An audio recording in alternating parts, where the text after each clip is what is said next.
Welcome everyone to the Sunday morning in church with Brent Winters. As always, I encourage you to check out Brent's website at www.commonlawyer.com. Brent has a lot of stuff there to listen to for free, and then I encourage you to support Brent with the books and booklets he has there. And you can contact Brent through the email links on that website. So we'll go ahead and get going. It's October 13th today. So we'll open with prayer, and then we'll turn the time over to Brent.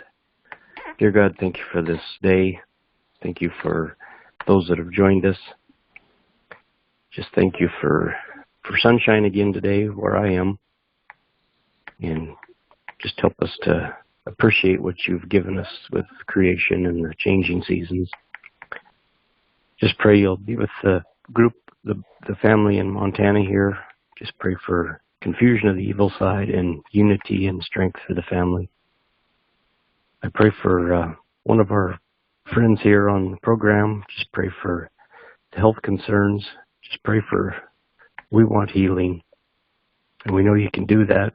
Just pray for your will to be done and health to come soon. Just pray for Brent as he leads us. Pray for our country and the turmoil we see. Just pray your will would be done here. You'd be honored through the end process, and we know that will happen. Pray for protection for our leaders, and I pray for confusion for the evil side. Now again, I pray for Brent as he teaches and shares with us, and help us to be willing to participate and be changed because of it. Ask this in Jesus' name, amen. Okay, amen. Brent. Thanks. Thank you, Dan. Thank you. And we're ready to roll upon the subject of eschatology. Eschatology. Subset of the discipline people call systematic theology. Eschatology, eschaton, is the Greek word of the New Testament, often translated the end. It answers to the Latin word finis, which means finished. It's done. Nothing left to do. It's all over. It's that kind of an idea. All over. The end. That's it. Eschaton. I don't know if that's a good way to describe what happens in the end, because it ain't... Well, Yogi Berra said it ain't over till it's over. Well, that's true, and that applies to what we're doing here. It ain't over till it's over, and it ain't over. So let's wait till it's over. And Jesus Christ has made the point of revealing, uncovering, laying bare to us what's going to happen. Not according to any chronological time schedule, day, year, date, month, time of day, none of that. But he has laid out a concatenation. That means a chain of events, like dominoes. When this happens, this happens. This happens, this happens. And he does a pretty clear job of it. It's not like we're left to wonder. There are answers to the questions. It may not be the answers people want. It may not be the answers that people are satisfied with. People say, well, who are the two witnesses of Revelation? Who are the 144,000? Well, the Bible tells you that. It's not like it's a mystery. It just doesn't tell you everything you want to know, probably. It doesn't tell me everything I want to know. But it does tell us. There are those things that have been revealed to us, says Paul the Apostle in his epistle. Those things that are revealed to us are for us. And the uncovering and the word laying bare, the words laying bare, that's what God does. He lays it bare. He starts in the beginning, way back there in Genesis, in the book of Genesis, and progressively starts out with revealing, laying things bare, and about the covenant of God, the trust settlement of God, mentioned first in the 3rd chapter of Genesis, the 15th verse. And then as the written revelation progresses, the scope of what he has laid bare opens up, until the apex. And that's the virgin birth, the life, the burial, the resurrection, the descent into hell, the ascension into heaven of the Messiah of God, Jesus Christ, opens up. And then The epistles, after that, are not a repeat so much of the Older Testament standard of God's will. That's pretty much what's revealed in the Older Testament is God's will through history, through poetry, through prophecy, the law talkers of the Older Testament, the 17 prophets. But then after the gospel records, the writers of the Newer Testament then show us what's behind it all, how some of it works, what is the order of salvation.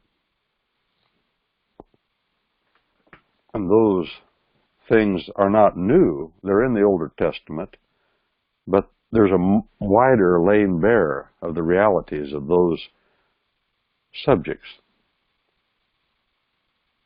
And that's what we have here in the book of Revelation. But I want to start by reading from Matthew chapter 24. I think last time we read up through about verse 8. He talks about the first 8 verses, the birth pangs that will come. And one thing about birth pangs, when a gal gets birth pangs, men don't get them. We have an Amish or an Amish community up north, and those gals up there say if men participated, took turns with their wives in having babies, every family would have 3 children. Because the woman would have one, the man would have one, the woman would have one, and that'd be it. Because the men couldn't take it, that's the point. This is intense stuff, birth pangs. Babies don't cooperate in birth very much. Matter of fact, they don't cooperate at all. They're pretty comfortable right where they are, and it takes some hard work. The hardest work a woman can do to push out that new life. And the contractions, the pangs, to use the old word, they come at wide intervals, lightly, and then they get more intense, and the intervals get closer and closer, and they get harder and harder, and pretty soon the focus is 185, 190%. The woman's focus is on that and nothing else. Don't care about anything else. Just like other of God's creatures. At that moment, nothing else matters. And that's what's happening here, says Jesus Christ. Verse 8. All of these things that he talks about. He says, be not alarmed at wars and rumors of wars. What does alarm mean? That means to jump up and grab your gun too quick. Don't be too quick to jump up and grab your gun. The word alarm means to arms. To arms. It was a military command. When the attack came unexpectedly, the first man that knew it is required to say, by the longest of custom, of military custom, to arms, to arms. And military men know what that means. It means don't wait for any fancy orders. That means you jump and grab your weapon and begin to defend wherever you can find to defend. Well, don't be to arms too quick. It doesn't mean that that's not necessary at times. It can be. But there are times when it isn't. Don't jump up. I've had that experience where something terrible happened, something scary happened, and I jumped up and was ready to do what I was trained to do, and I was trying to do it, and I had to be stopped. It wasn't time yet. But I was excited, chafing at the bit, jumped up, took off. Well, it takes discernment to know the difference, when to be involved and when not to. That's why he's telling us these things, so we know when to go to arms, for instance. When we know when to do what's next. He wants us to be methodical in a response to the ugliness that's coming, the hard pangs of birth, and the events will come faster and faster. The faster they go faster. I like to illustrate it with the phenomenon we call the accelerating rate of falling objects. My brother and I used to go through the Hickey Hills behind our house. We call them the Hickeys because old man Hickey used to own them a long time ago. He's gone. But the Hickeys, and they were along the river, the North Fork. And that was an oil field, and it was one of the first and earliest oil fields in that part of the world. The wells aren't very deep, back when they didn't drill that deep. And there are a lot of, in the hills, there are a lot of casings about yay big around. And there was no regulation of oil production, no regulation of wells, and men did whatever they wanted. And so when they got done with the well and it played out, they just left the casing. And my brother and I'd find these casings. And around these casings would be what we call BS, bottom sediment. That's that hard stuff that forms around a wellhead. It's oil and gunk of all sorts. And over time, then it gets hard if it's left. It hardens and it's chunky. We'd pick up a piece of that, break it off, and we'd drop it in that casing because we had learned at school. My brother learned it, I didn't. I learned it from him. He learned it at school, I learned it from him because I didn't learn much at school, apparently. But I had that reinforcement of my brother. We were about the same age. And we'd drop that in that casing, and we knew that falling objects fell at the rate of 32 feet per second. Per second. That's the equation. What that means is they don't just fall at the rate of 32 feet. The faster they fall faster, unless there's something to impede them, like air or something like that. Well, we had an impediment. When you'd put your ear, you'd drop that in there, you put your ear to the casing, you could hear it bouncing off the sides, and the further it went down into the casing, the more frequency there was. It started up, boom, boom, boom, boom, boom, boom, boom, boom, boom, and they go faster, bouncing off the sides. But we would count. Because when it hit the bottom, it'd go thud, and then that would echo back up. And we knew, too, that sound travels at the rate. We learned this in school, and we remember Chuck Yeager. He broke the sound barrier. He was a hero of all the boys, along with Zorro and Roy Rogers. But we knew that sound traveled at 750 feet per second, approximately. So we would count how many seconds it took to get to the bottom. We didn't take into account it bouncing off the sides, which did impede the speed. We would count how many seconds it got to the bottom, thud, 1001, 1002, that's the classic way to do that when you don't have a stopwatch. And then we would calculate, we knew how far it was down, approximately, not taking into account air, of course. That equation only applies precisely in a vacuum, 32 feet per second per second.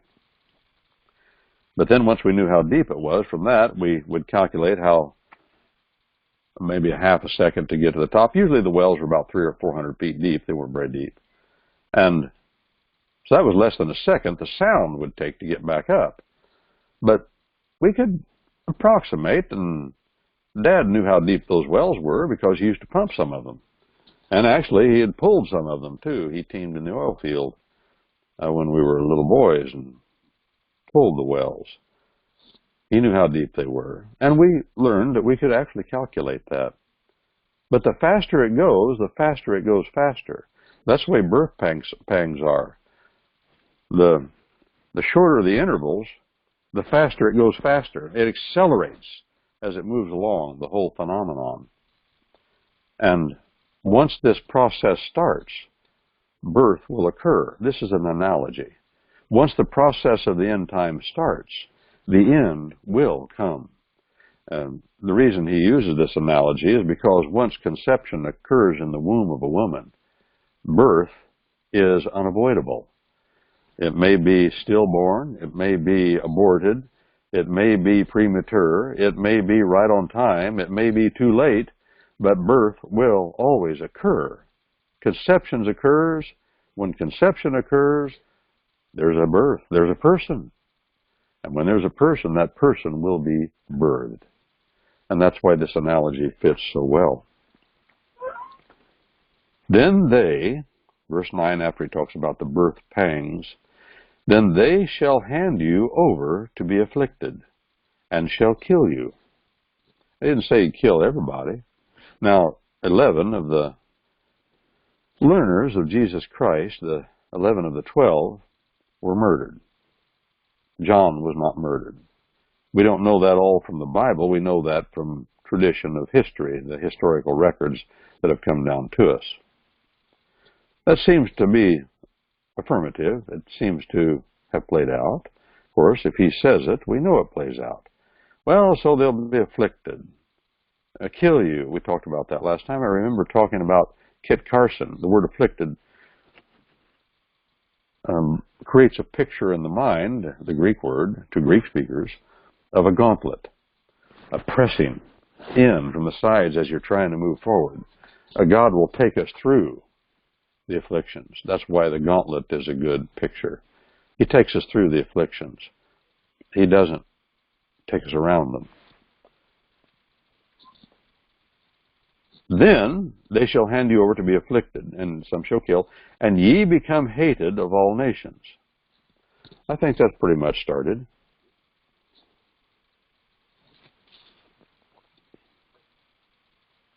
Why? For my authority's headway. The headway of my authority, by the way, of course, I'm reading from the Winterized Version.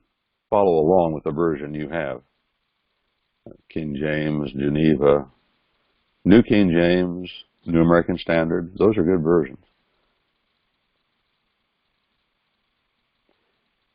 Each having their own strengths and weaknesses. Verse 10, and then shall many be tripped up, and betray one another of like kind. Now you say, Brent, is that a by-the-word translation? And I say yes. But people would say, well, it looks like an expanded translation. Because you translate that one word, one another of like kind. Well, that's not an expanded translation. That's what it takes to translate that one word. There is. If you say anything less, you missed it. So it's not. It is expanded in our thinking because Bible translation. I'm going to drop a footnote about it here. The first translation of the complete Bible into English, John Wycliffe did it.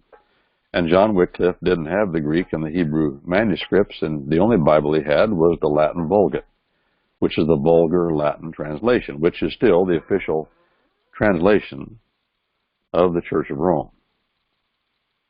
He took that and he put it into English. And he said translation wasn't something that had really been hammered out. How do we do this? Now, there have been translations of sections of the Bible. For instance, in the 6th century, the Venerable Bede, churchman from the south of England, he translated the Gospel of John. And he dictated the last verses, and then he was on his deathbed, and then he passed away. So other sections have been translated. Caedmon, the cowherd from Westonbury, he gave expanded translations of the Bible in poetic verse in the old Anglo-Saxon style. He did that. But when Wycliffe did what he did, he said, how do we do this? Okay. And he was a very astute and formally educated man. He's still called the flower of Oxford scholarship. There were a few men that knew what he knew. His brain was stuffed full. Well, he said, I'll just do it word by word. So he made a point of trying to find an English word or an Anglo word, an Anglo-Saxon word for every Latin word. Just boom, boom, boom, one for one. In the word order of the Latin, by the way, and when you read it, it's like reading Latin because the word order is like the Latin. And he thought, well, that's the best way to do it. That's the most accurate way to do it. And so that's what he did. Very wooden. And people still say today that know Latin, well, that's just like reading Latin. Why do I want that? Well, then things developed later to where the words were allowed the English translators, such as Tyndale, he would rearrange the words so they made English sense because the arrangement of the word is not so important. For example, in the Greek tongue, the work that each word does is signaled to you by the ending on the word instead of the arrangement of the word. There's places in the Bible, the Apostle Peter's big on this. He'll start, what we would put the subject of the sentence in the middle of the Greek sentence. He'd put it in the middle. Of course, we have it at the end. Word order is a big thing to English-speaking people because we don't have endings on our words that distinguish them the way they do. We like to have subject, verb, object, indirect object, that kind of thing. But Peter the Apostle, he'll start with the subject in the middle in the written text, and then he'll go to the verb, and then he'll go to the object, then he'll go to the indirect object, and goes around like this. Well, you take all that, and you have to put it in the right order, so in English, it isn't gibberish. Well, that's what we've come to do now. And the translations of the Bible, then, we've retained that idea that a good translation always has word-for-word equivalency.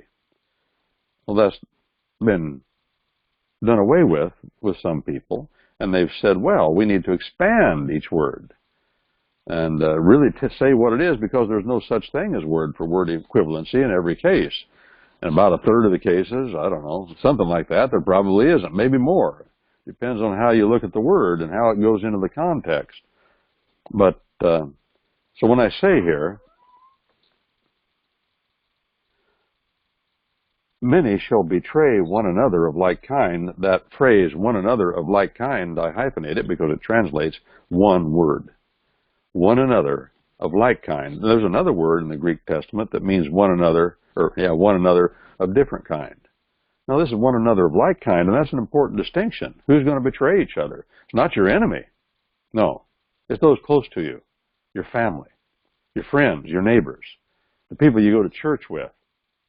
Oh, that wouldn't happen. No, that happens a lot, even now. People get scared. They'll turn on you. They'll turn on you. And you'll be all alone. You see, that's what happened to Paul the Apostle. It wasn't that some people abandoned him. Everybody abandoned him. And he said so. Even those who had been most loyal. Now he doesn't say whether they were justified in doing so. Maybe they were. Maybe it's important at some points that you do abandon people, because why should two go down instead of one? I'll give you an example. My wife was arrested one time because they were trying to arrest me. They couldn't find me, so they went after her, and then they tried to then use that to get what they wanted out of me. Well, they didn't have a legal reason to arrest her. They trumped up something about a traffic violation. When do they arrest people for traffic violations? I don't know. Well, at any rate, my children were with her, 6 of them. And one of them decided she wasn't going to have that. My daughters were young and impetuous, and 2 of them were older by that time. They were a little less than 20, right around 20. And one of them got out and wasn't going to put up with it, and she wouldn't do what the sheriff's deputy told her to do, which was give her his cell phone. She wouldn't do it because she was trying to call me. And so he arrested her. And I told her after that, I said, now that's okay that happened. I was able to get him released pretty quick because you can read about it in my booklet called Don't Talk to the Police. Don't Talk to the Police. It's available. You can read the whole story there, but that part of the story. But I said to her later, it's not always wise to just say, well, if you're going to arrest him, you got to arrest me too. It might be wise to back away and distance yourself so you can take care of things, help take care of the family if the other part of the family gets thrown in jail. Or you can help get that other part of the family out of jail, et cetera, et cetera. It's not always the best thing to stick with people that are in trouble. That's the point I'm making. But this is another matter. This is a little different. He says here that those of like kind will turn on one another. Will turn on one another. And this word of like kind, it's not a word that's real precise. But it does give us a hint of what he's driving at here. And he says also later that mothers and fathers and children, let's see what it says. And many shall be tripped up. They'll be fooled. They'll stumble. They'll get scared. And shall betray one another of like kind, and shall hate one another of like kind. Now that's quite another matter.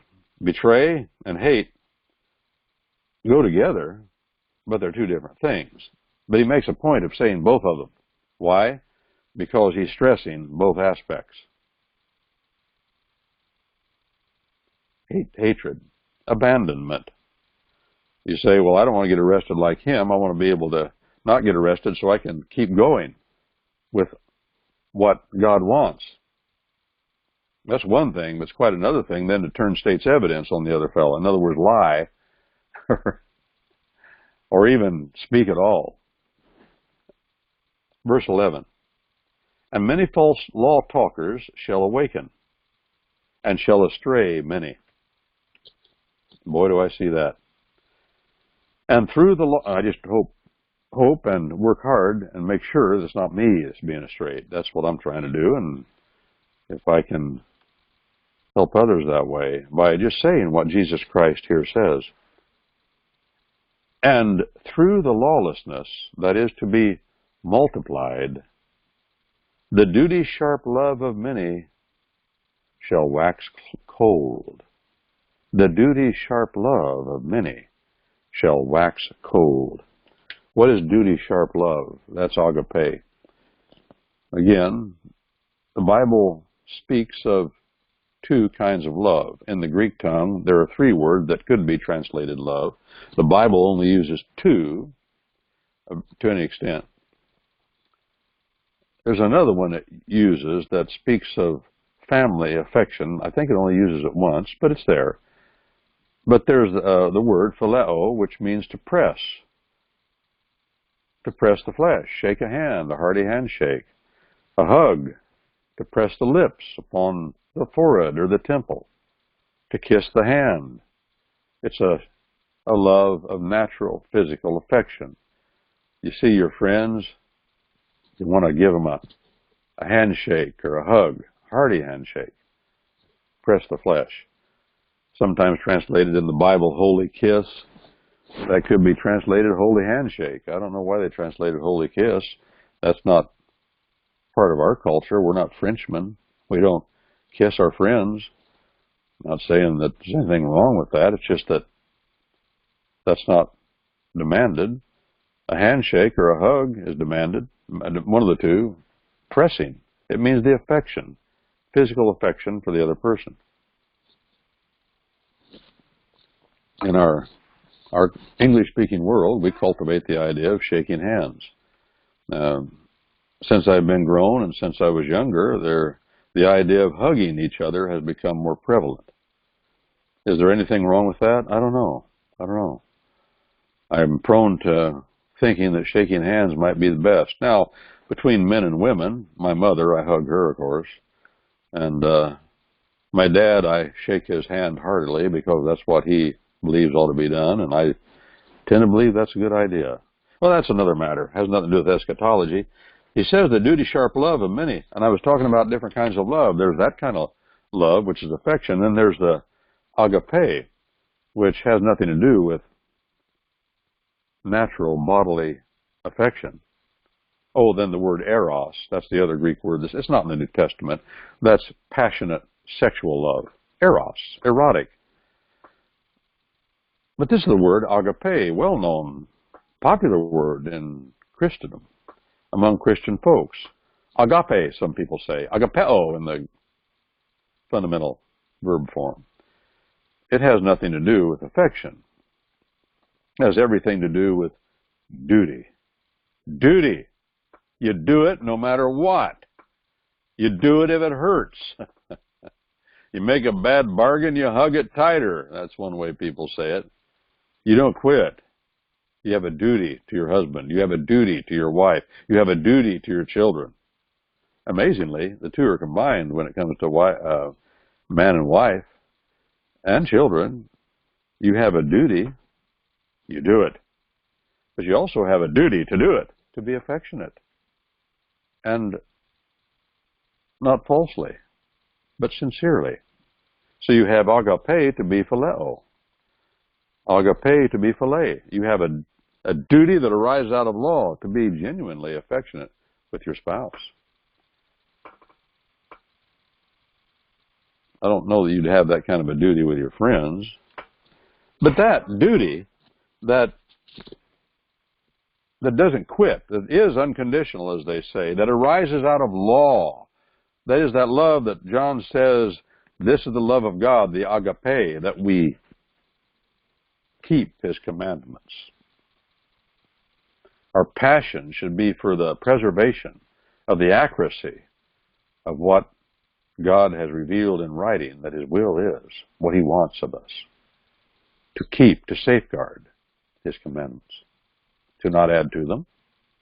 Deuteronomy chapter 4, Revelation chapter 22. To not add to them, to not take away from them.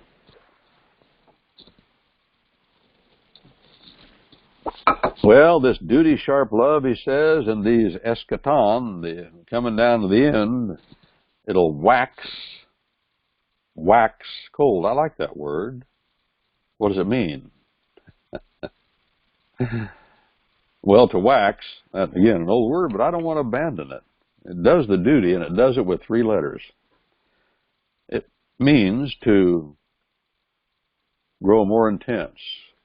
We used to get the almanac at the feed store. Also at the funeral home. The funeral home used to give us these big calendars. Mark Wells Funeral Home, and had big squares for each day, and you could write your diary or what you did that day in the squares. And then at the top it had the same information that the farmer's almanac had. And had up there, and had on the calendar days, whether the moon was waning or waxing. Waning or waxing. And wane means to subside. Wax means to get stronger, to grow bigger, to grow. When the moon is waxing, it's getting fatter. A fat moon, as they say. Well, it says here that when something waxes, it gets more intense. What's getting more intense here? The coldness of agape, the coldness. Listen, if you're a Christian man or woman, you have something other folk don't have. You have the ability to retain a warm heart. A warm heart. What is the heart? It is the core. It is the desire. At the deepest part of your being. Reading the memoirs, the only memoirs we have of a revolutionary soldier, Joseph Plum Martin, 7 years. You heard me mention him before. I read and reread that book. And he talks about at the end, he wrote it when he was in his late 70s. And he was having terrible health problems at that time. He's lucky he was alive, but he said that when the war was over and it came time for him to be discharged, they told him, they said, he was sergeant by that time. He said, Sergeant Martin, if you can cut 4 cords of wood, we'll let you go early. We'll discharge you earlier than your discharge date. So they said that to a lot of fellows. So a lot of them cut a lot of wood at the very end, 4 cords. He cut 4 cords. And he said when he left, of course, all of his messmates were there and all the men that had gone through the hardships. The greatest hardship of the Revolutionary War, as they call it, the war for separation from Britain, the greatest hardship, clearly, and this is the theme he weaves through the whole 7 years of his service. The great hardship was starvation from start to finish. He said, I can face British bullets, but that starvation stuff where a young man is almost more than you can take. They literally were starving all the time. Congress would give them bullets and powder and rifles, but wouldn't give them any food. He'd talk about Thanksgiving dinner would be a gill of rice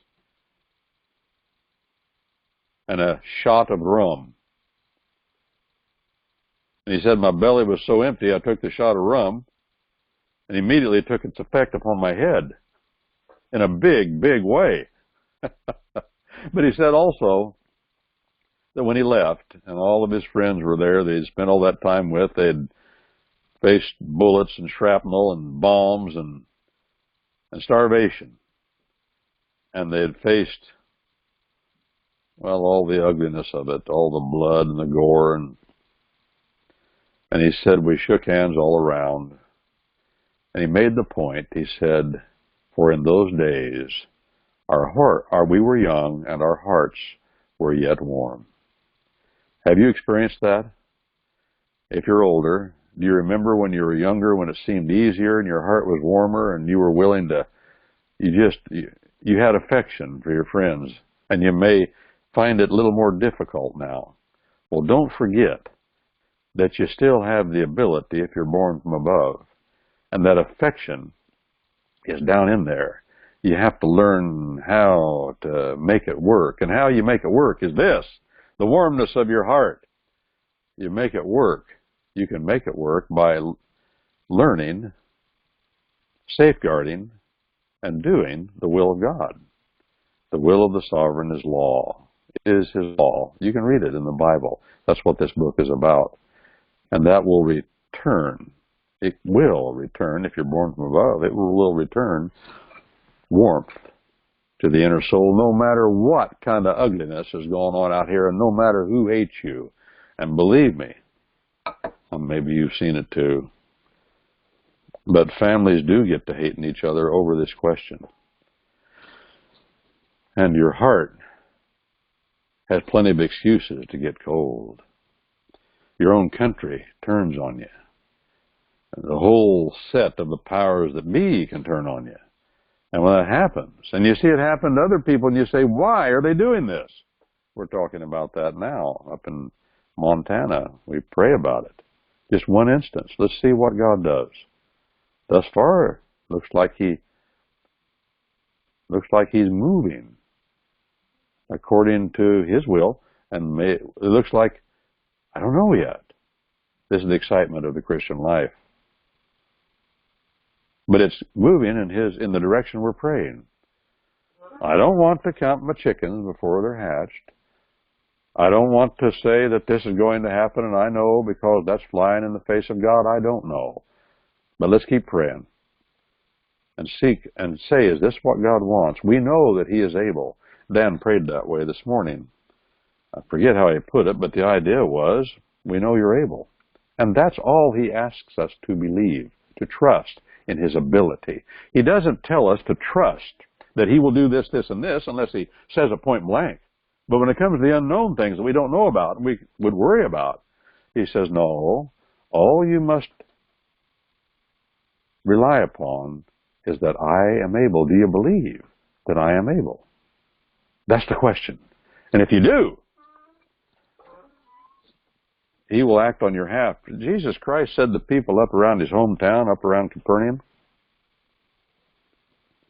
He said, I would have done a lot of things there. I would have I would have suspended the laws of nature in a lot of instances. But the people there didn't believe I was able. If you believe that your parents, I know a lot of us are older, don't have parents, or our parents are very old, but think back when you were younger. What your parents needed was for you to believe they were able. If you believe they were able to take care of you, and I venture to say you probably did. I know I did. When I was a little kid, I didn't even give it a thought. Dad will keep the house warm. The house will be warm. I'll have plenty to eat. And if you have those things, you don't even think about it. And those things happened. And I had that kind of complete trust that those things would happen. Didn't even think about it. Didn't give a thought. And that's what our Maker wants of us. He wants us to know that He is able. And to acknowledge you have the ability. Whatever you want to do, but I know you can. C-A-N. That's the old word. Well, one more point. Verse 13. The one enduring to the full-blown outcome, the same becomes Saphan. Who are the elect? The elect are the ones that endure to the full-blown outcome. They're not the ones that look like they're growing at the beginning. We are not God. We do not know who the elect are. It's clear that He makes that choice. But He says, I'll tell you who they are. He doesn't say this. Listen to me close. He doesn't say, I command you to endure to the end so you'll be saved, as though enduring to the end is what produces our safety for eternity. It doesn't. what we do does not merit any salvation, any eternal safety for us. He's just making the point. This is a statement of fact, the indicative in the Greek tongue. It means true it is true from the viewpoint of the speaker. There are times in the Bible where the indicative of the Greek tongue is used in the New Testament, and the speaker really believes it's true. But it's not.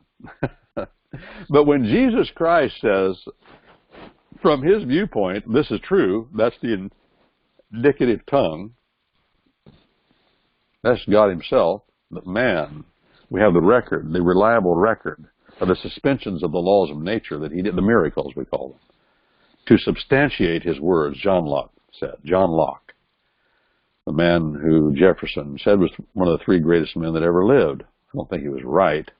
Maybe one of the three greatest men in modern times. Maybe that's what he meant. Has their pictures up on the wall and their names, I've been told. I haven't been to Monticello, but people that have been there have told me he has these three men up there. Either their pictures or their names on the wall in his house. He put them up there. John Locke, he took his phrases out of the Second Treatise of Government to pen our Declaration of 76. John Locke said that the miracles of Jesus Christ establish his credit as a proposer of truth. Established his credit. Well, he went up there to Capernaum, from where he was from, and they didn't believe he was able, so he didn't. If you don't believe that your God is able, he has chosen to operate by this method of operation. If you don't trust that is true, then he won't work on your behalf. You don't have to believe he'll do it because you don't always know his will, but the book of Hebrews tells us he is able. Now unto him who is able. See, that's the way Paul would end his epistles sometimes. Who is able to what? To keep us, to safeguard us, he says.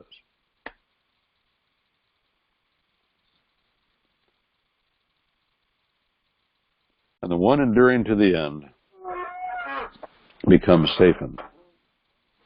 Again, that's not a command. That's a statement of fact. Who will endure to the end? The elect. Who are they?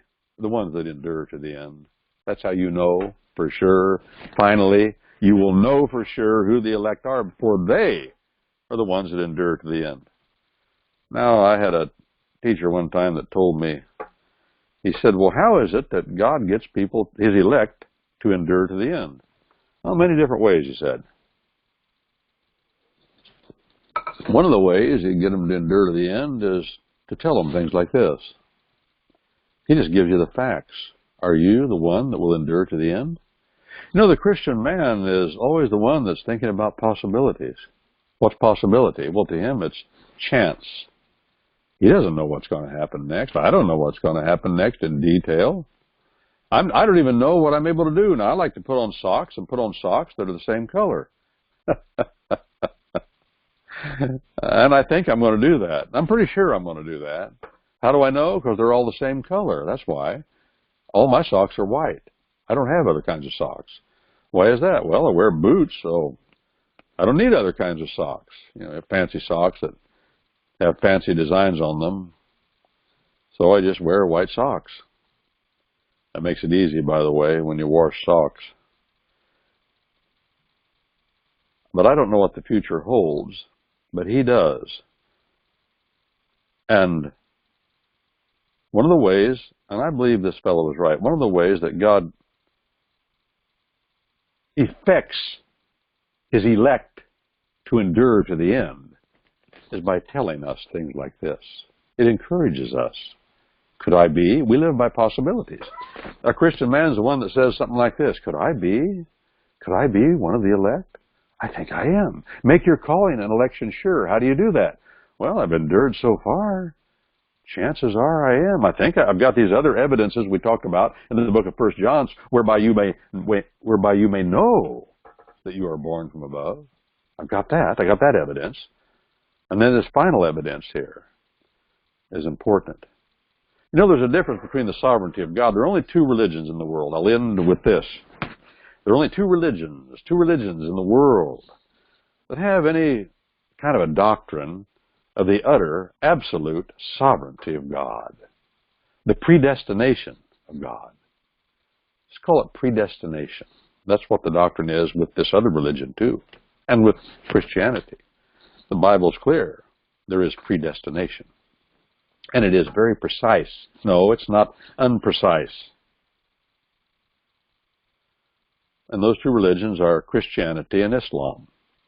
Christianity and Islam. Now I'm going to quote another fellow, because he who never quotes is never quoted. His name is Lorraine. His first name is Lorraine. His last name is Bettner. Lorraine Bettner. Lorraine Bettner uses this illustration, and I think it's a good one. What's the difference between the predestination, our view of predestination as Christians, and that of an Islamic man? He said, here's the difference. Two men standing on at the railing of a ship in the ocean. And another man on the ship falls overboard. Man overboard! I've heard that 1,000 times. There are certain procedures then that usually happens according to admiralty law, as we understand it. But in this case, he uses these two men. They see the fellow that fell overboard. And right beside them is a lifesaver. Now, I don't mean the little round thing you put in your mouth. They call those lifesavers because they're shaped like what we used to call lifesavers. And those are round things that are made of material that floats. And if you throw them to people, they can, like a donut. You put it on, you put it under one, it goes up here, then it goes under here. If you can't get it over the other shoulder, you just put it like that. And then you can float, and maybe when you get tired, and your life will be saved. You won't wear yourself out treading water. Okay, so there's a man in the water, he's drowning. He needs the lifesaver, and there's an Islamic man there and a Christian man. Both of them believe in their respective doctrines of predestination, as the Bible presents it in the New Testament and the Older Testament, and as Islam presents it. And so the the Christian man says, we better throw him a lifesaver. And the Islamic man says, why? It looks to me like it's obvious he's predestined to drown. And the Christian man says, well, but maybe I'm predestined to throw him a lifesaver. And so I'm going to do it. Because I don't know if I am, but I know God is able, and he might use me to save this man's life. That is the difference between predestination. That's an excellent illustration. Every time I tell it, I see more in it.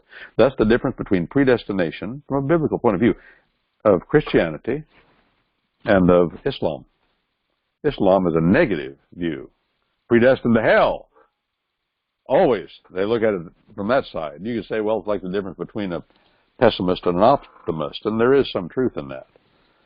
But we say God is able, and we see opportunity for us to enter into his ableness and his predestination.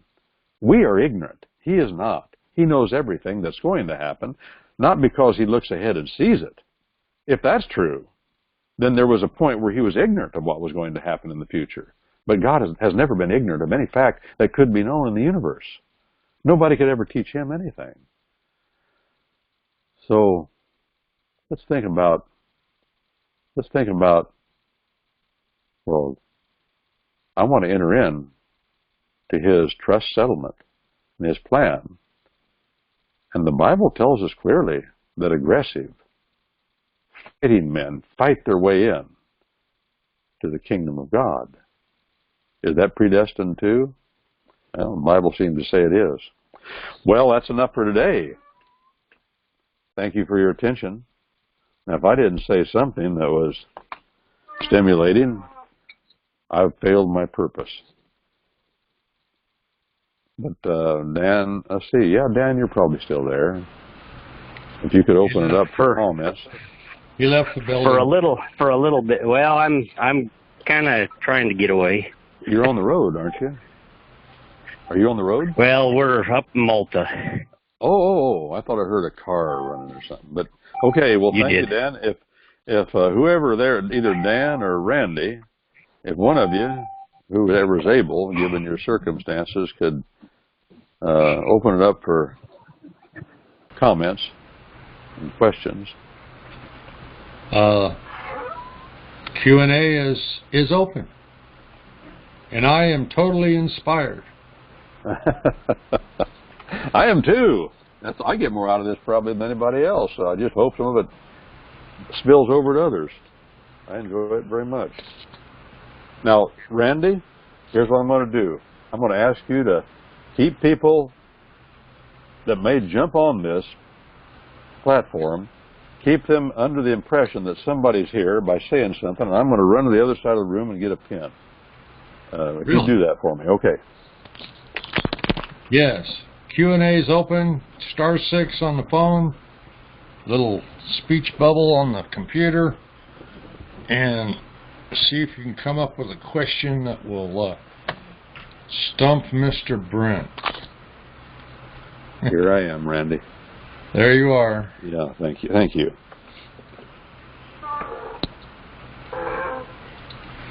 Well, no one's in the queue yet. Okay, we'll wait a little bit. So I had a little thought that as we work through Revelation and get down to the end and finish that off, maybe we want to start on the book of Daniel, because they both go together.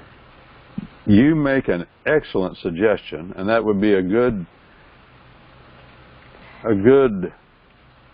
thing to do also, because we've been in the New Testament. We've gone through 1, 2, 3, 4. This would be the 5th book. Well, we've gone through all of the writings of John, and that was the plan at the beginning that I wanted to do. I wanted to go through John's writing because of their cohesiveness, and then we can go to the Old Testament. I like that. And I just finished going through not long ago and retranslating through the prophet Daniel. And I wanted to go through and give more attention to the Aramaic portions, because I don't hear any. Oh, Dan, you're still there, aren't you, Randy? There we go. The Aramaic portions, most of all of the Older Testament is written in Hebrew, but there are portions out of Daniel, because of being in Babylon and because of the decrees of the emperor and because of the language of the court, that are written in Aramaic. There's some in Daniel and another place. And very much like Hebrew, but it has its distinctions, a little bit different. And I wanted to work through it again. So I did that, and that would be good for me. I would enjoy that very much, and I like your suggestion, and let's tentatively at least think about doing that when we get done here. Okay, we got Mr. Paul in the queue. Yes, Paul. Before we do that, I lost it. Hang on.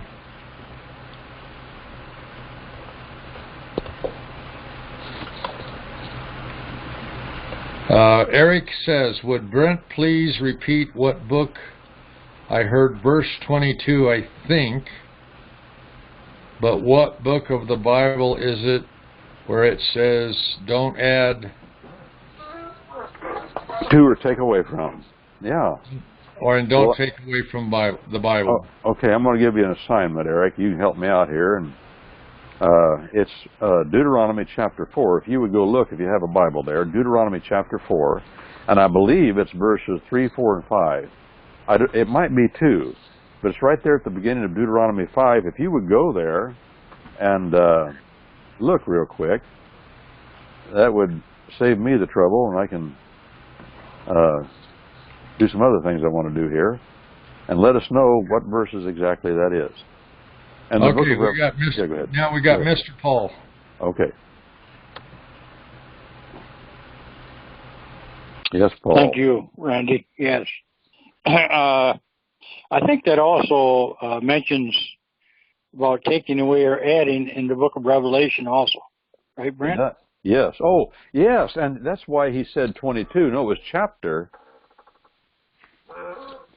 Let me just get I know what he was, because the way Revelation 22, probably. Yeah. Is there 22? Yeah, there's 22 there. Let's see. Yeah, it is at the end. But also, Eric, if you look that one up, I think it's Revelation chapter 22. He's, of course, quoting the principle from the Older Testament law. The law, as it is the second law, they say, Deuteronomy, but maybe I'm wrong. Maybe it's in 21. But we can look at that in a little bit. But Paul, go ahead with what you have on your mind. Well, I talking with different folks, especially Amish, and Reformed folks too, and Baptists. They ask the question, well, how do I know that I'm elect? And I want to read Article 12, first head out of Canons.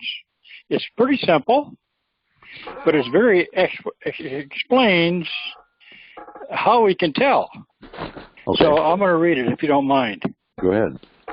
The elect in due time, though in various degrees and in different measures, attain the assurance of this their eternal and unchangeable election, not by inquisitively prying into the secret and deep things of God, but by observing in themselves with a spiritual joy and holy pleasure the infallible fruits of election pointed out in the Word of God, such as a true faith in Christ, filial fear, a godly sorrow for sin, a hungering and thirsting after righteousness, etc.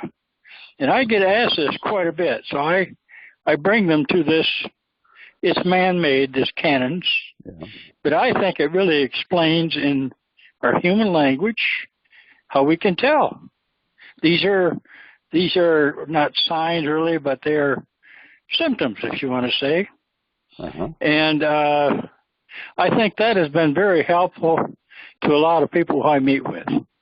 And another thing is that I call it foreseen faith and foreseen unbelief. I talk to people about election, and they agree with election.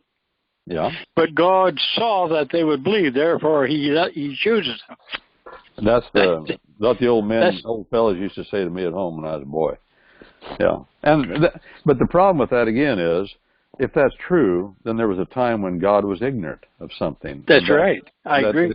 Yeah. Oh, yeah. You were going to say the same thing. And the Bible doesn't say that. They made that up. That was their idea. It's not in the Bible that God looked. Well, I tell them, as Luther told Erasmus, your thoughts of God are too small. Yeah. Simple as that. Yes, your thoughts of God are too small. Is that what you said? Yes. I like that. As Robert Dick Wilson said later in the last century, 20th century, he said, I'm a big Godder, and most of Christendom are very little Godders. Their God is very little. They are sovereign. They think they are sovereign over God and their will. They can do what they want. And he said, that's not true. And I agree, it's not true. You can't do anything you want. Try it and see what happens. You have limits. Your will is limited immensely. All of us are, as to so many things that we never stop to consider. But one thing for sure, God's will is unlimited. He sits in the heavens, says the psalmist, and He does whatsoever pleases Him. Fascinating. Big God, not little God. Go ahead. And it comes down to not big God, He can do miracles. Of course He can, but that's not the definition of what a big God. Fundamentally, the definition is the big lawgiver, the big God, the only one, the only true lawgiver. He does whatever pleases Him in any respect with anything. He cannot do wrong. One thing He can't do, and He says so. One thing. Can He make a rock so big He can't pick it up? Yes. Can He, after He says He's the God that's living and can never die, can He die? If He wants to, and He did. He took on the form of a man and He died, but the one thing He can't do is tell a lie. He proclaims that. Go ahead, Paul.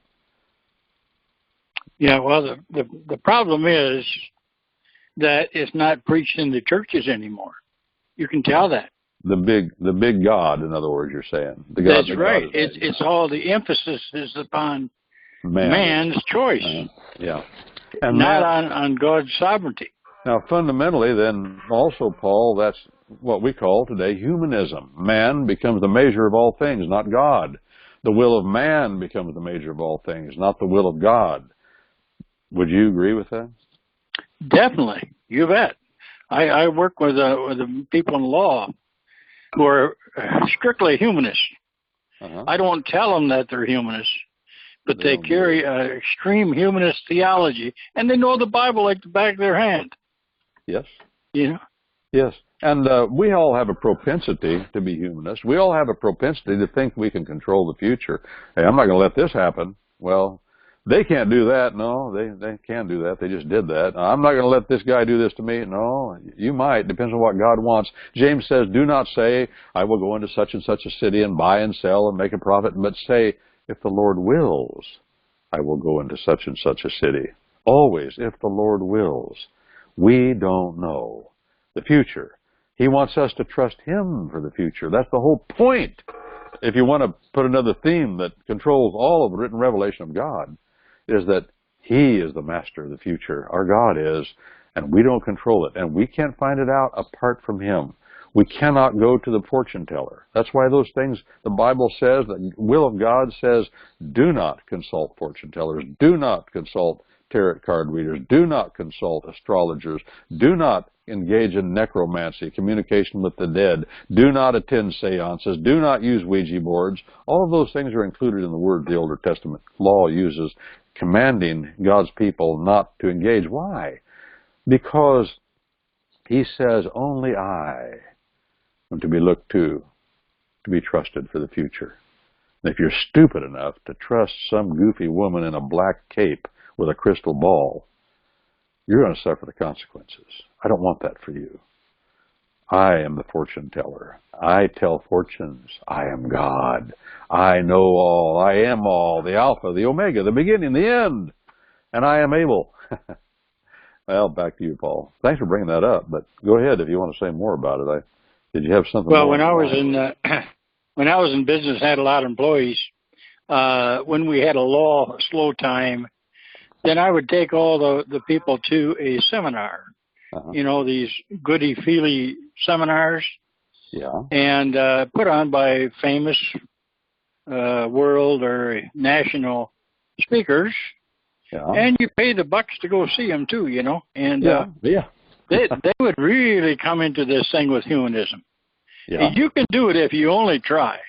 Oh, you know, yeah. You can do this, you know, and it will on and it fill a man's heart with humanist philosophy. But they got paid a lot of money for that, and some of it was good.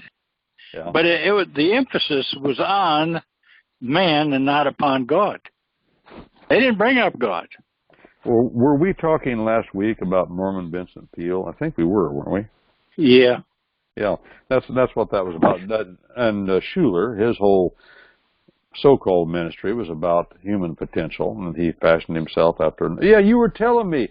I remember now. Last week you were saying you saw Norman Vincent Peale speak in a church years ago, a little church where you were from. Isn't that right?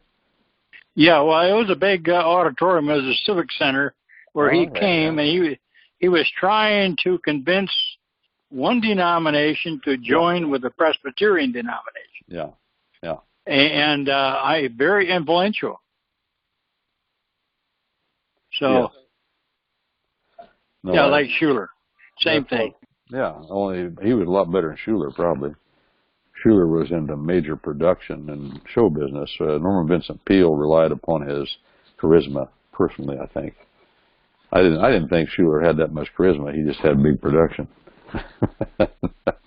You know, big crystal cathedral and all that baloney. And was Dutch Reformed, right? Yeah. Oh, yeah. Yeah, they both went to a college here about 10 miles away from me. Yeah. So we are not... I'm sorry. Go ahead. It's promoted by the Reformed Church in America. Very liberal. Yeah. So we don't... we are not a government of men. We are a government of law. That means the law is the will of the sovereign. Our sovereign is our maker. And somebody is quoting Patrick Henry to me the other day. Well, I'm not against Patrick Henry. You know, Patrick Henry was governor of Virginia. I wouldn't be here if it wasn't for Patrick Henry. We live on land that Patrick Henry gave orders to George Rogers Clark to capture from the British to return it to the colony of Virginia back in those days. Two well, they weren't battles. He fooled them into thinking he had 500 men with him. He only had about 160. The fort at Kaskaskia, British fort on the Mississippi, and the fort of Vincennes on the Wabash River. He captured both of them. Unexpectedly, they didn't believe anybody could ever do it. And Patrick Henry was the one that delivered the orders to George Rogers Clark and gave him authority to do that. But somebody was quoting him to me. He said, well, he didn't believe in the Constitution. And I said, no, he didn't. He was down on it. But I'm not going to bow to his shrine anymore. I'm going to bow to any other man's shrine, Lord willing, anyway. I don't want to. He made mistakes, too. We're thankful for men that have gone before us. I hope my children are thankful for their father. But I've made a whole lot of mistakes, too, and there are things that I say and do that aren't right. We are not to put our stock in men, the founding fathers. No, no. I am put off by that a little bit. So I understand how important it is to not talk about trusting Norman Vincent Peale or even some institution like a church denomination, like the Church of Rome or the Dutch Reformed Church. Maybe God has used those. Not maybe, I know He has used some of those things, all of those in different ways, to accomplish His will. Henry VIII, one of the dirtiest scoundrels that ever drew oxygen, God used him in a mighty way to establish, well, America wouldn't be here without his contribution. And God used him whether he understood it or not. Don't know that he ever did. He did a lot of evil things. Now, what about the men that wrote the Bible? Whoa, Nelly. David. David was the great songster, the great songwriter, the great minstrel of Israel. Not only that, he was the great warrior. Never defeated in military encounter his entire life. Never. Starting when he was a teenage boy against a 9.5-foot giant and going right on through to the end. But he defeated himself. He coveted, lied, stole, committed adultery, and murdered his neighbor, who was loyal to him. That's sick. But yet, God used him. How bad are you? How bad am I? Can God use us? Can He? Is He able? Oh yeah, He's able. Believe it. He's able. And He will use you to confound wise people and great people. And they'll look at you and look at me and say, this is not sensible that God would take somebody like him and use him. There are people, the people that have God has used the greatest in the history of Christianity, have been unlikely people. Uneducated people, I might add. Oh, there have been educated people that God has used in great ways, yes, but the greatest uses He has made, the most pronounced uses He has made of people, have not been those that are most educated, but those that were least. I'm looking at here, when I forget, the camera's over here, those that are least educated. And so don't ever think that you're not at God's disposal, especially as one born from above. And you're the one that can see the possibility of what God can do with you. The chance that it would happen. The sheer luck from human perspective, not from His, but from the human perspective, which is another word for human ignorance. Back to you, Paul. Yeah, well, I have a tendency to put Patrick Henry on a pedestal a little bit. I read a couple of the books about him already. Uh-huh. And if you study the most famous, probably, political speech ever given, Give Me Liberty, he brings up the Bible or God or divine providence 10 times in that speech alone. Yes. And I bring that up to our law study group. Now, everybody's so afraid to mention God in their law study group. Well, there's a good example of what those guys were thinking. Patrick Henry, his father was an Episcopalian, his mother was a Presbyterian. His mother took him to church, and as they came home on the horse and buggy, she would really, really question him about the sermon. He was underneath, he lived underneath Samuel Davis, the preacher, I guess. But anyway, this one book stresses the fact that that's where Patrick Henry got his in-depth convictions on the Bible through those sermons. His mother was an immigrant from Scotland, I believe, wasn't she? Yeah, I think so, yeah. I'd have to go look. And his father was English. And now, did he become a Baptist? He did defend Baptists. There were a few Baptists in the college, not very many, just a very smidgen few. But they were hated because they were Baptists. And he defended them in court in Virginia because the government had a government religion there. It was called Anglicanism in Virginia. It was the state-supported religion, and if you tried to preach as a Baptist, you were without a license, you were censored. He was against that. I remember that. And he defended Baptist preachers, of which there, again, were just very few. And said that if somebody said, "Doth mine ears hear the criticism of a man for preaching the gospel?" That was, well, he was very flowery in his speech, they tell me. I didn't hear him, obviously, but he was a pretty good talker. And he tried to persuade the people in Virginia, look, if you're not an Anglican and you're preaching the gospel, what could be wrong with that? He was right on that point. But he was a positive influence, of course, I agree with you. But he's not the final rule of faith and practice. And we're not to do, Paul the Apostle makes the point, I don't want people to follow me or follow Apollos and divide over men. That's not right. And oh, by the way, I want to make mention of this. It looks like it's going to happen. I think I'd mentioned it before. A debate is being established. The property has been rented for the debate.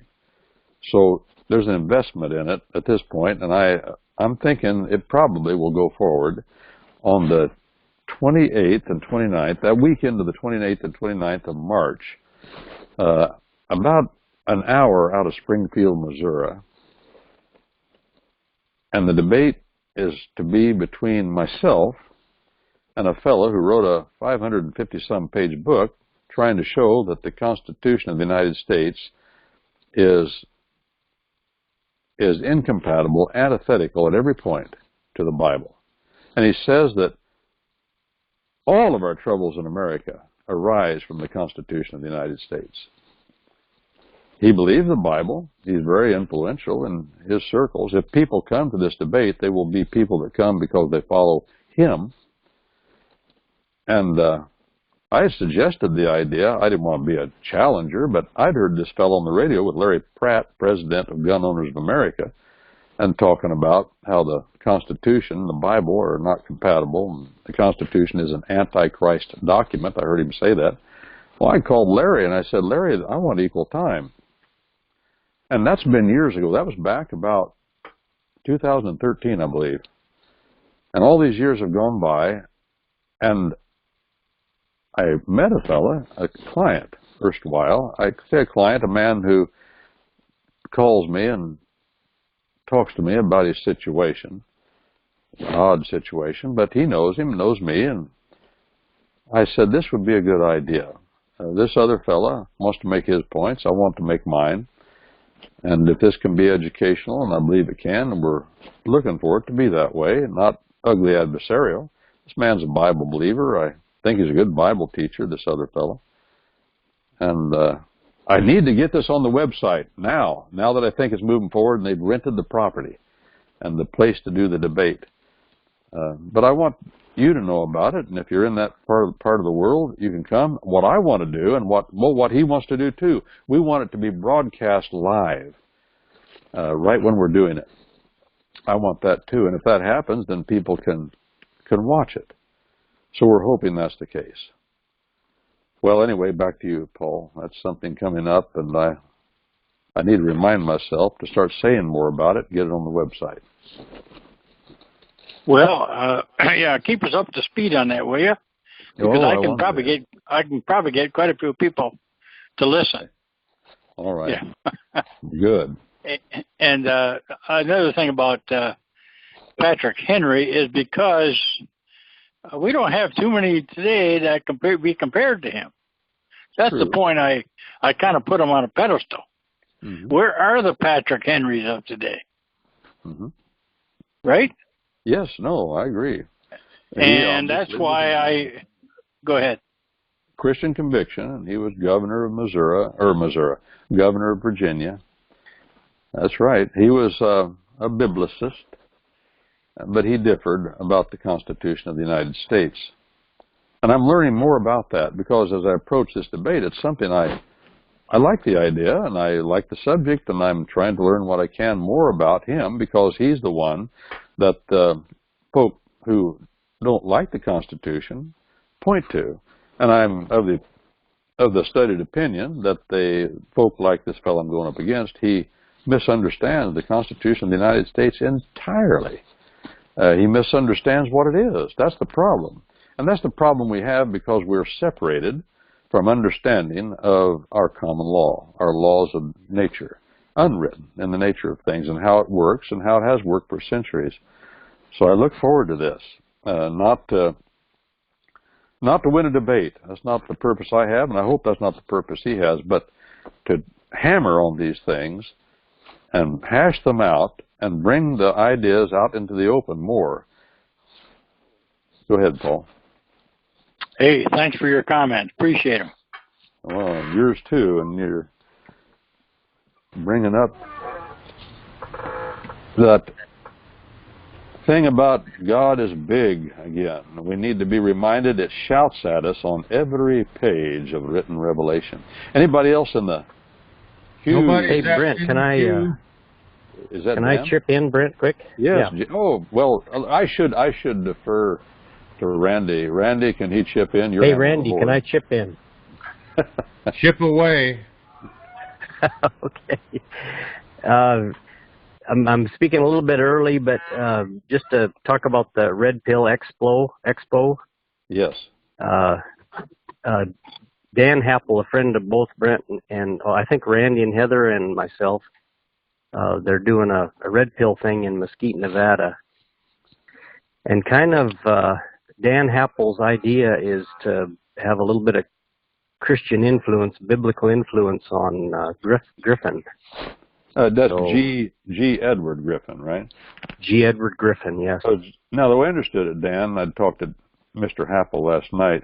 G. Edward Griffin and Dan Happel are the co-sponsors of this event. Yes. Well, Griffin started the thing, and Dan is pretty influential in, well, a lot of areas, but Griffin has kind of turned it over to Dan to run the thing, so. And G. Edward Griffin is the author of the book called The Creature from Jekyll Island. Yes. Yes. And no, that was the impression I got. He's very liberty-minded, but he's just missing the excellence of the common law side, if I could say that, the biblical part. Yes, that's what Dan seemed to indicate. But he is he's given Dan. Well, Dan and him have agreed that Dan should have an influence in this situation. I'll talk more to Dan about it, but to say what you're going to say. If people are interested in Mesquite, Nevada, it's the first part of November. But I'll mention it in later times too. So. Okay. So is there a website that you? Red Pill Expo. Red Pill Expo. Okay, where you can get some information. Okay. Mesquite, Nevada is north of Lost Wages, isn't it? Yes. Okay. Lost Wages. I like that. It's a little tiny place. It's a little tiny place. I used to go there years ago when it was even littler. But they had at that time they were just starting to build the casinos, big ones, not little ones. They used to have the best breakfast smorgasbord there. When I was traveling, I'd stop in there and take advantage of that. But that's been a long time ago.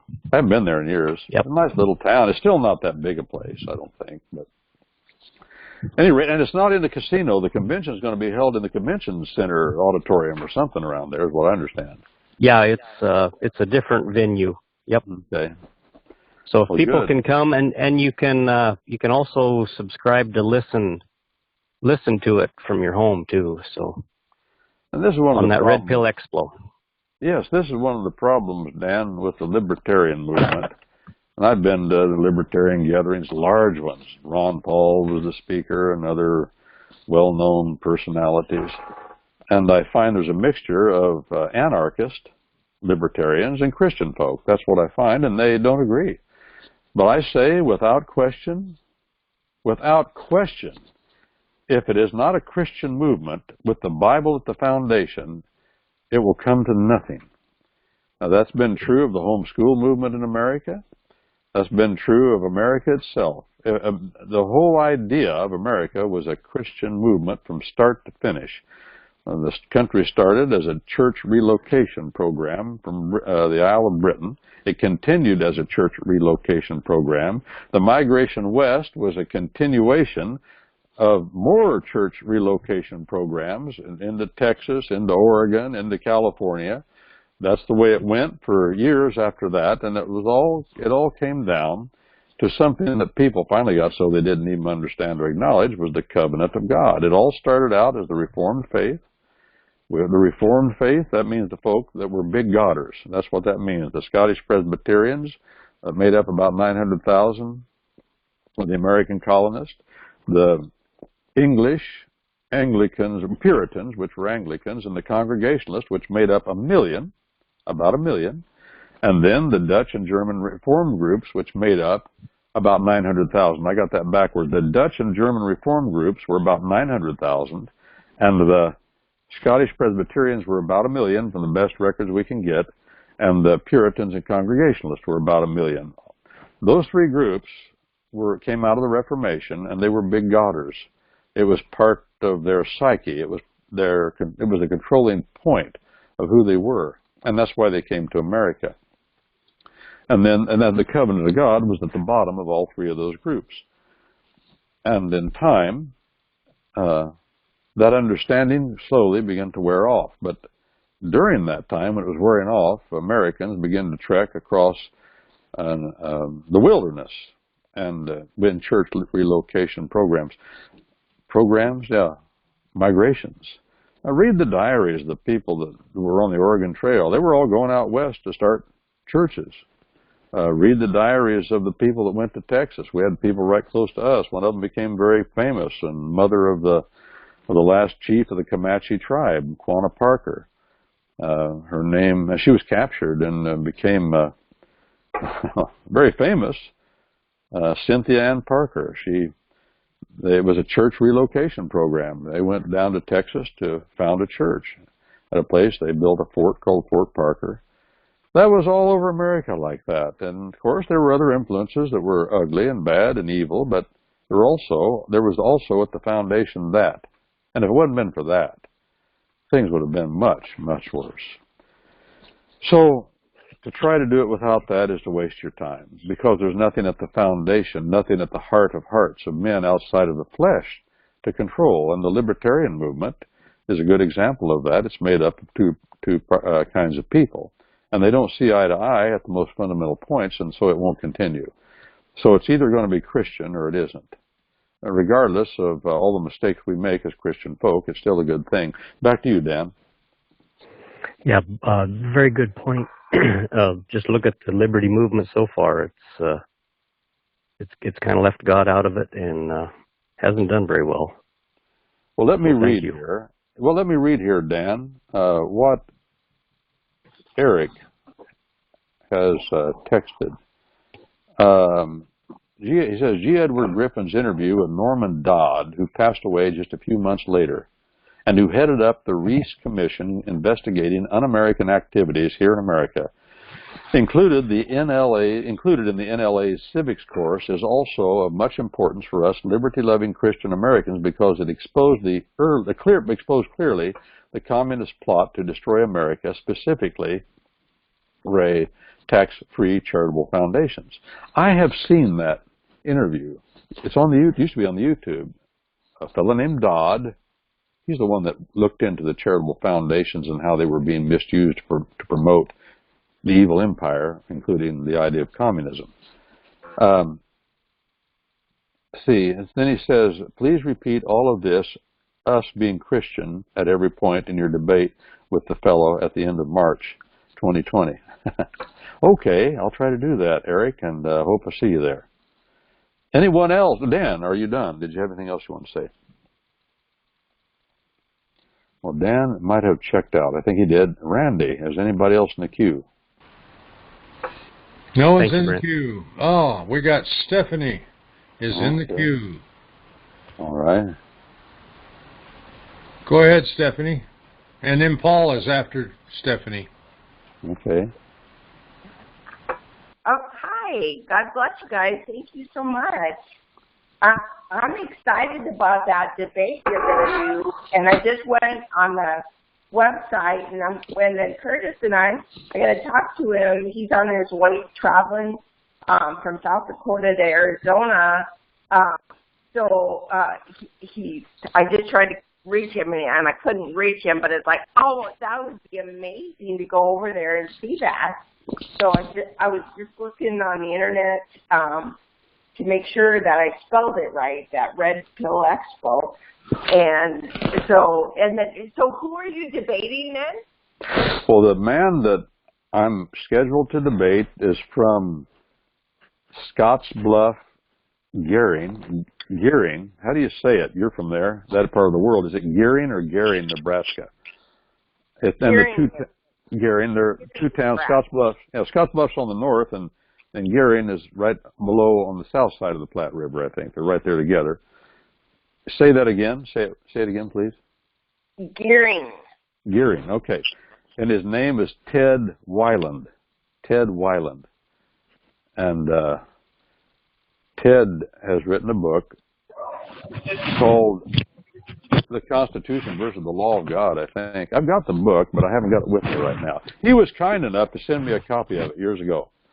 And I'd send him a copy of my book on the common law, and I'm hoping that we'll have time to talk, and I'm glad that he's willing to do this, and I think it's good for all of us. It'll be good for us and good for other people that hear, Lord willing.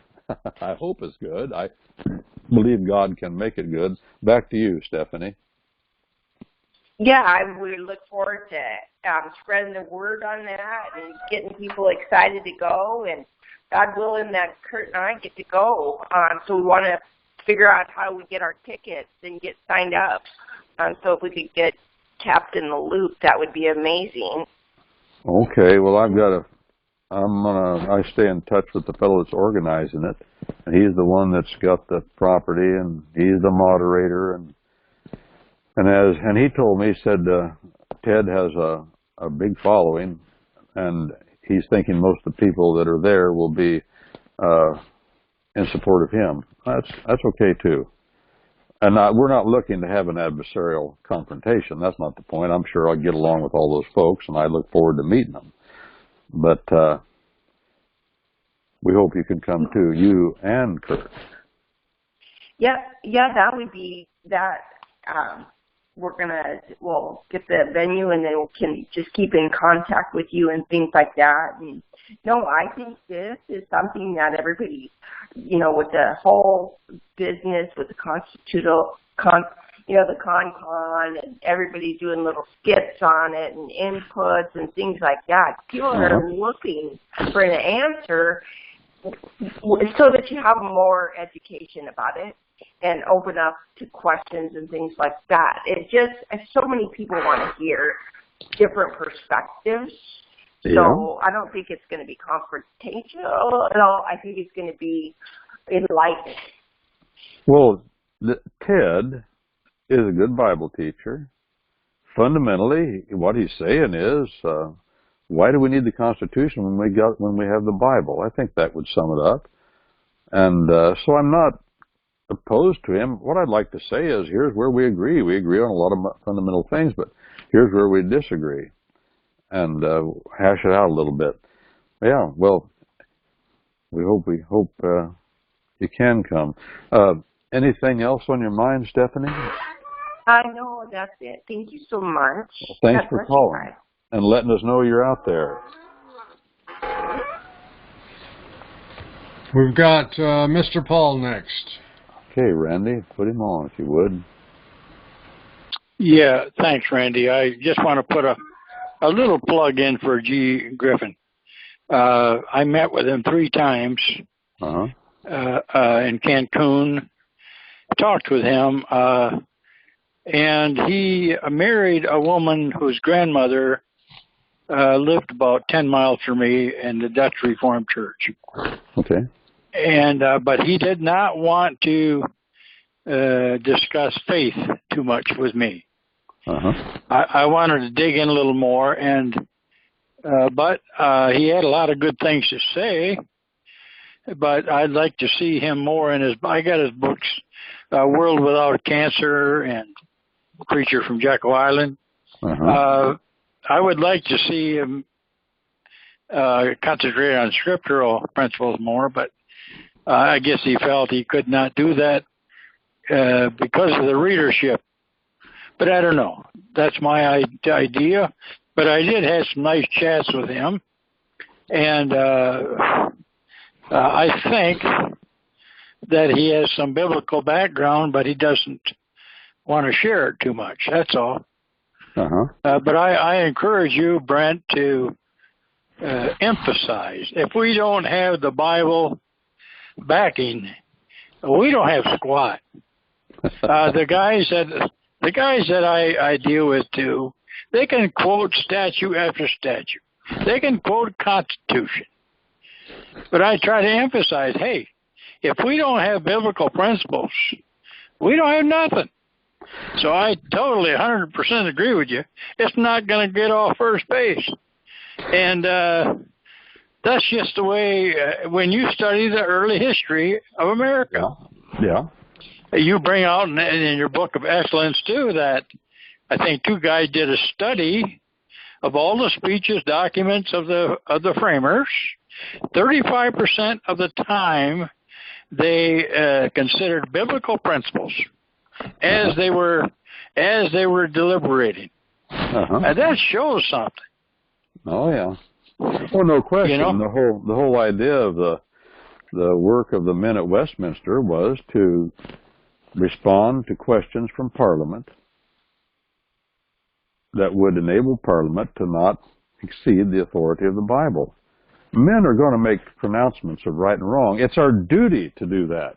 The Bible tells us, Hebrews chapter 5, moment by moment, day by day, we must decide right and wrong. And there's everything right about governments making proclamations about things that are wrong in their own words, and not necessarily quoting the Bible, but applying it to the problem that has arisen here now that wasn't exactly on the same facts that the Bible presents. We must do that as men. That's our job. The Bible tells us to do that. That's the freedom of the individual. That's what it means to be a freeman, is to have that discernment and do that. And legislation and court opinions and all the things that government expresses are part of that. The Constitution of the United States is part of that.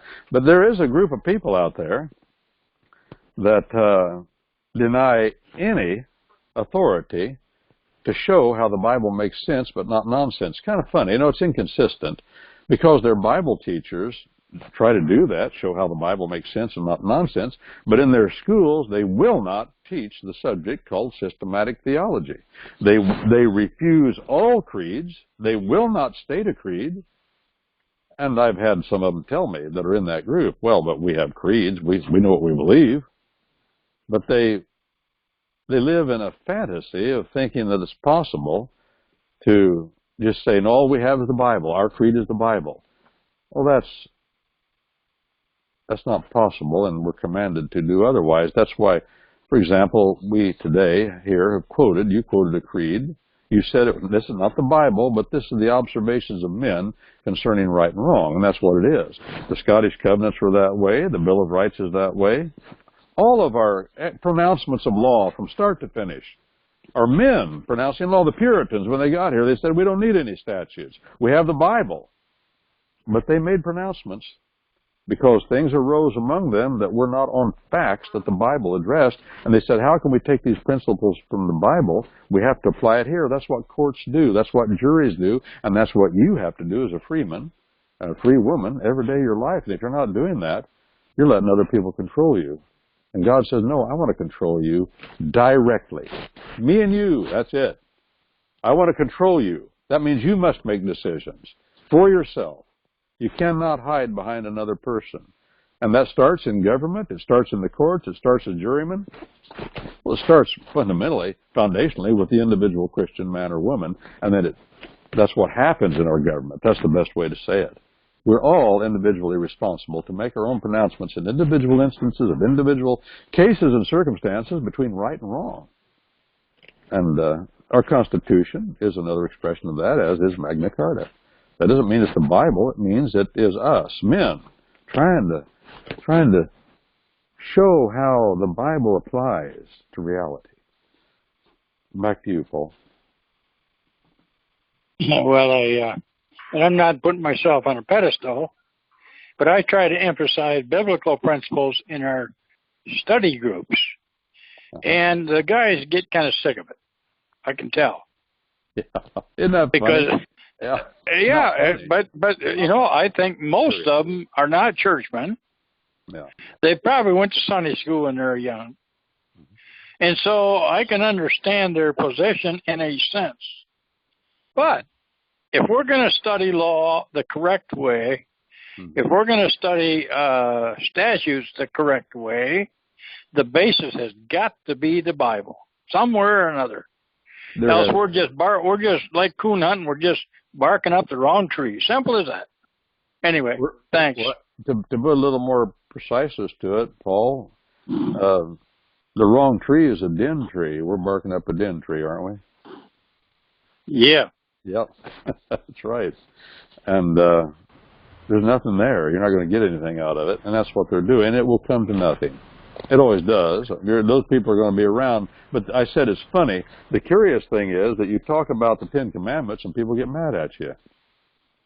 So that's what the Bible is a fleshing out of the Ten Commandments, not only in individual instances of individual cases, but how can you be empowered to even observe them or want to observe them? And that comes through the new birth. And that comes, of course, through the sacrifice of Jesus Christ. All of this goes together. Thank you, Paul. Randy, any other? I was going to tell Mr. Paul not to get up on that pedestal. You might fall off. You're right. Yeah. And the Ten Commandments, someone gets mad at you about speaking about that, then you can just look at him and say, that means that it's just fine for me to come steal your stuff? Yeah. And yeah, okay. And I'm sure their response would be, "Oh, don't be ridiculous." You know? Well, that's what we've done. We've decided to steal everybody's stuff. Yeah. We're not doing it individually. We're just going to hire this agency over here to go and knock on our neighbor's door and say, "Give me your money so I can pay your neighbor's medical bill or his rent or his grocery bill, etc., etc." Anyway, that's exactly right. Enough of my soapbox.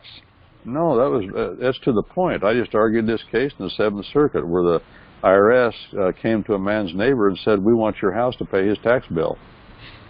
Go to another fella. Why? Well, because he had sold him the house a few years before, and they said, we think that the house shouldn't even been sold. The other fellow paid for it. True story. And that is the kind of thing we're fighting. It's to be expected. The question is, what is to be our response to it as Christian men and women, and that's what we're trying to deal with here. Anybody else in the queue, Randy? No one's in the queue. We got a few minutes left. Well, Randy, did you want to say anything? And if nobody else is in the queue, we can call in the dogs, just continue with Paul's analogy of going hunting. Whoa! We're okay. We can call in the dogs and head for the house, as they say. No one's in the queue, so okay. We'll We'll attempt to do this, God willing, next week, Saturday and Sunday. And I hadn't mentioned for a while, write down the telephone numbers, etc., and the PIN numbers for your neighbors and friends to get in. And, we can get up to 100 people on this call. So That'll be a yeah, that would be something. It would We're be. still on the shortwave every Monday and Tuesday. Yeah, on shortwave, Monday and Tuesday. You can go to commonlawyer.com and see how to listen to us on shortwave. And what's broadcast on shortwave can also be heard simultaneously on the internet, whatever platform you have. So www.commonlawyer.com Yep. and check that out. Tell your friends and family to go there and check it out. And I guess we will. If you would end in prayer, Randy. Yes, I'll attempt to. And remember, remember Becky McComas.